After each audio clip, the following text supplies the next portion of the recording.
Ako si Francis Riudique at narito ang mga napapanahong balita. Talagang it's more fun in the Philippines dahil nominado ang Cebu bilang Asia's leading wedding destination para sa World Travel Destination Awards 2024. Ito ang inanunsyo ng Department of Tourism o DOT sa kanilang Facebook page nitong Biyernes. Inaanyayahan naman ng DOT ang publiko na suportahan ng Cebu sa pamamagitan ng pagboto online sa link na matatagpuan sa kanilang Facebook post at link na nakatala sa inyong screen. Bukod dito ay hinihikayat din ng kagawaran na iboto ang iba pang nominadong destinasyon at kategorya.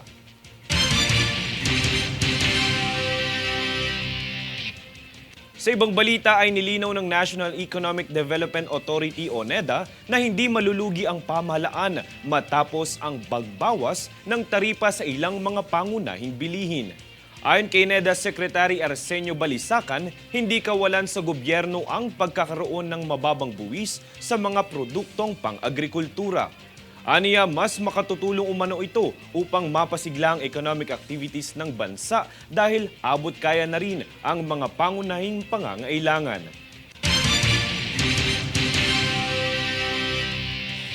Para naman sa balitang sports, ikinabit na ang Olympic rings sa pinakatanyag na torre sa France, ang Eiffel Tower. Ito'y nitong nagdaang Biyernes 49 na araw bago umarangkada ang Paris Summer Olympics 2024 sa French capital.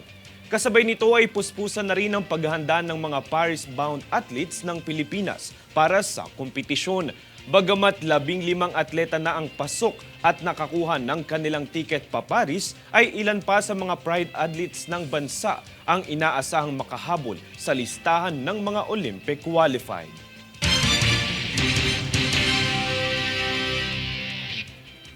Kami ang boses ng pagbabago. Ako si Francis Riudique at ito ang News Force.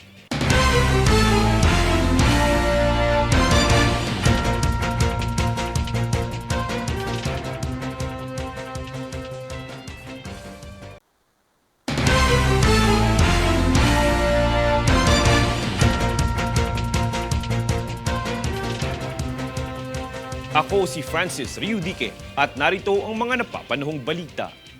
Bilang paghahanda sa La Nina, ay nais ni Pangulong Ferdinand Bongbong Marcos Jr. na matapos ng Department of Public Works and Highways o DPWH ang mga nakatakdang plano sa infrastruktura. Paliwanag ng Pangulo, dapat na matapos ang flood control project sa Bicol River sa lalong madaling panahon upang maiwasan ang lubhang pagbaha. Sa kabila ng kanyang mensahe na ito ay hangad niya rin sa Department of Agriculture o DA at Department of Agrarian Reform ang patuloy na suporta at tulong sa mga magsasaka.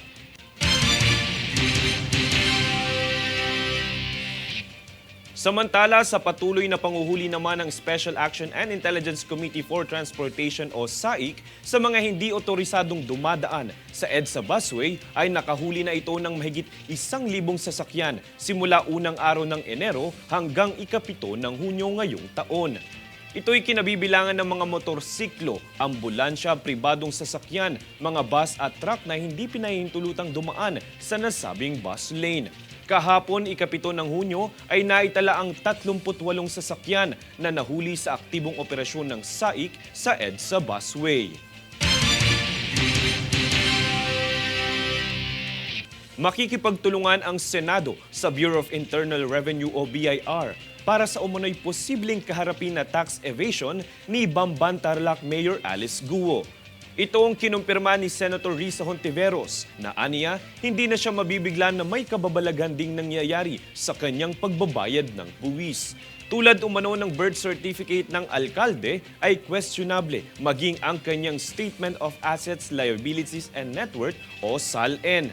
Panawagan naman ni Hontiveros, magsabi na ng totoo si Mayor Guo habang hindi pa umano huli ang lahat.